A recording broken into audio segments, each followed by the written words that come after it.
কোনো কমিশনই নাই।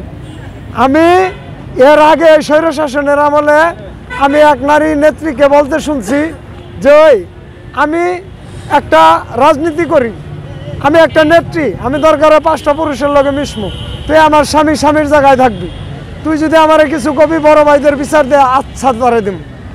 এগুলো কি সংস্কার আইন মিয়া? আমরা বুঝি না। এখানে নারী সংস্কারের চাইতে পুরুষ সংস্কার জরুরি, এখানে নির্বাচনের চাইতে সংস্কার গরিবের জরুরি, এখানে রাজনীতিবিদদের চাইতে আলোচনা করার চাইতে গরিবদের আলোচনা করা জরুরি। তা আপনারা জরুরিগুলো করবেন না, জরুরিগুলো মাথা চারা দিয়ে আসবে আর আপনারা বড় বড় মঞ্চ করে গান করবেন। কি করবেন? সেরি না সব ওই আয় বাচ্চু কয় পাগলা হাওয়ার জুড়ে ব্যাংকের টাকা গেছে উড়ে। এখন আমরা রিক্সাওয়ালারা কি করে খাবো?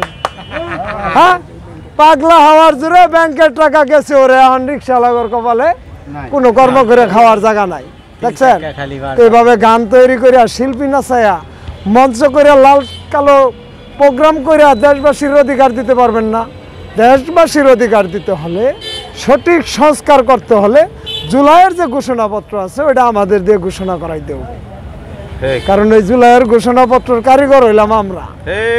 ওই প্যারিসে আসিল আমাদের প্রধান উপদেষ্টা।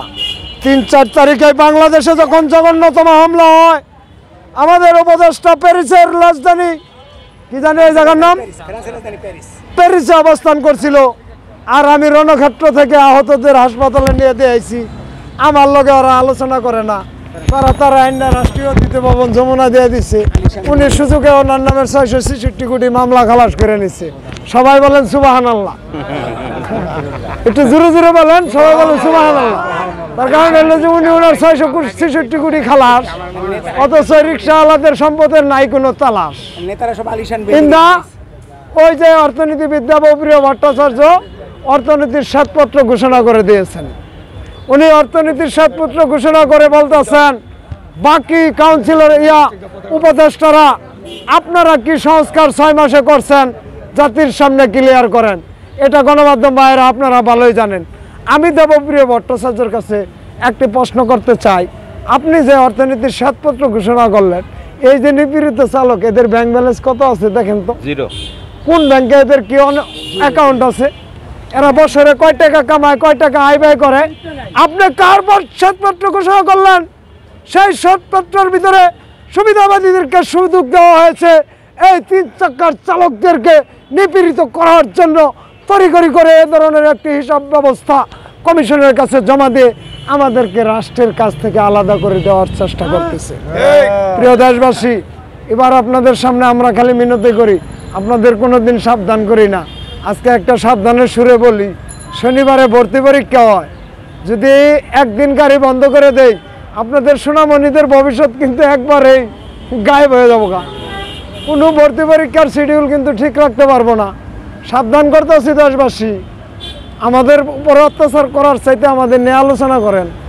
আমরা আপনাদের সমস্ত দুর্যোগে, এই যে গত শনিবারে রাজশাহী ভার্সিটির ভর্তি পরীক্ষা হয়েছে, সমস্ত চালকদেরকে এই হলরুম চিনিয়ে দেওয়ার জন্য লক্ষ লক্ষ চালক এই রাজধানী ঢাকায় সকাল থেকে তারা কর্ম পরিচালনা করছিল।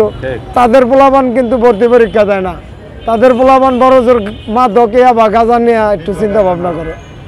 আপনারা এই দেশে ওই ইয়াবা, ওই মাদক, ওই ববগুরের সন্তান এগুলো কোথায় পান? আপনার যে স্বামী স্ত্রীর মধ্যে কলহ হচ্ছে, যদি স্বামী জোরপূর্বক কিছু করে এটা আপনি বুঝছেন, এটাকে ধর্ষণ হিসেবে গণ্য করবে। এটা যদি স্বীকৃতি পায় তাহলে আমাদের সমাজে কি প্রভাব পড়বে? বিবাহ প্রথা থাকবে। আপনাদের স্বামী স্ত্রীর যে কলহ বিবাদটা, এই কলহ বিবাদটা গত 20 বছর আগে যা ছিল এখন কিন্তু সেটা বেড়ে গেছে। আর এই বেড়ে যাওয়ার নাম হইল অবাধ প্রচারণা। এই অবাধ প্রচারণা করার জন্য এই যে স্বামী স্ত্রীর যে একটা কলহ বিবাদ, আর এখানে রাষ্ট্রীয় বড় একটা গাফিলতি রয়েছে, এটা রাষ্ট্রের বড়রা করছে। ওই সাবেক অফিসাররা শেষকালে একটু বিনোদন করার জন্য ওই কর্ম যে বেতন পলিসি আছে না, এটার মধ্যে একটা নাটক করে দিচ্ছে। সেই নাটকটা হলো কি, যে আপনার স্ত্রী যদি চাকরি করে বেতনটা তার নামেই আসে, তো সে যদি কাম করে খায় আপনার মতো একটা পুরুষ দিয়ে কি করব? এই প্রশ্নটা তো দেশবাসীর সামনে জাগে।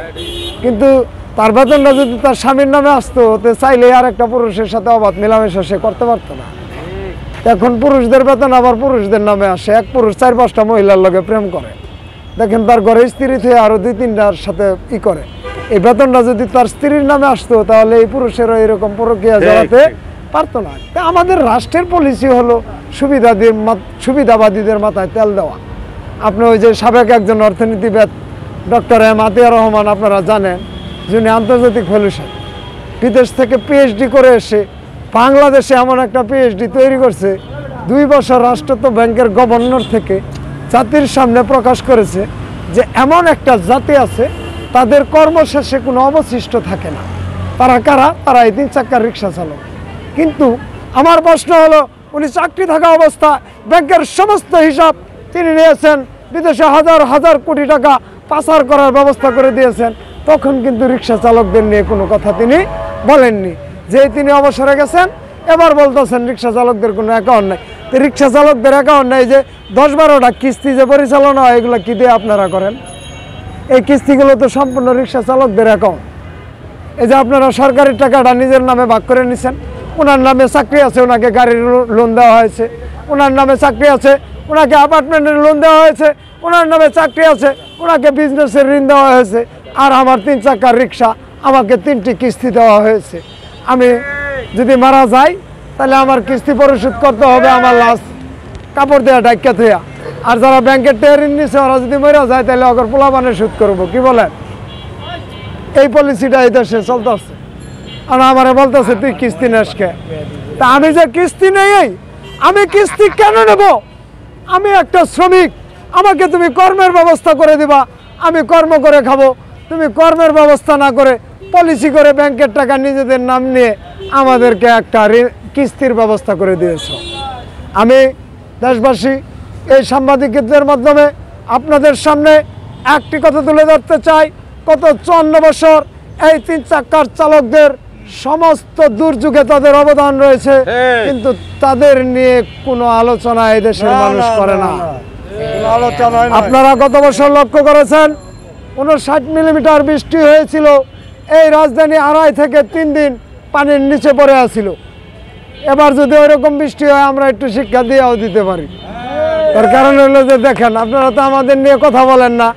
যখন ময়লার ড্রেন আটকায়া পানি জমা জায়গা, ওই সময় কন ওই মামা, ওই মামা, ওই বাবা এদিকে তুমি আমার এনে নিয়ে যাও, আমি তোমার একটু বেশি ভাড়া দিব। এবার বাবা রাখলেও কাম হবে না। এবার আমরা আমাদের অধিকার নিয়ে রাস্তায় নামছি। যদি আপনাদের সমর্থন না পাই তাইলে ওই গোয়ের পানির ভিতরে, ওই ময়লার ড্রেনের ভিতরে হাঁটু পানি, কোমর পানি পার করে আপনাদের বাসায় এবার আমরা পৌঁছাই দিব না। কেননা আমরা গত যে দুর্যোগপূর্ণ সময়টা ছিল আপনারা দেখেছেন। প্রিয় দেশবাসী, আপনারা দেশের সবার জন্য আন্দোলন করেন, আমাদেরকে এভাবে ফেলে দিচ্ছেন কেন? করোনার মধ্যে তো বাবা মারা গেলে ছেলে তার লাশ ধরতো না, আমরা তো ওই রুগী নিয়ে হাসপাতালে ঠিকই গেছি। এত নিষ্ঠুর আপনারা কিভাবে হয়েছেন? একটা জাতির উপরে এত নিষ্ঠুরতা, এটা দেশবাসী মেনে নিলেও আল্লাহ কিন্তু মেনে নেয় নাই। ওই করোনার ভিতরে ওই নমুনা নিয়ে neuro science Agargaon, Mugda medical, Kurmitola general হাসপাতাল, ঢাকা মেডিকেলে এই 3 চাকার চালকেরা তাদের জীবনের আশা বাদ দিয়ে আপনাদের রোগী নমুনা, জরুরি ওষুধপত্র, সমস্ত যোগাযোগ সচল করে রেখেছিল। সেই স্বৈরাচার সরকার ডাক্তার, নার্স আর পুলিশকে করেছিল করোনা যোদ্ধা। এই রিক্সা চালকদের নামে 1 কেজি চাইলেও দেয় নাই। কিন্তু আল্লাহ কিন্তু ছাড়ে নাই ভাই, আল্লাহ ছাড়ে নাই। আপনারা দেখছেন দেশে উন্নয়ন করার পরেও তার ভারতে পালিয়ে যাইতে হয়েছে, এই দেশে তার স্থান হয়নি।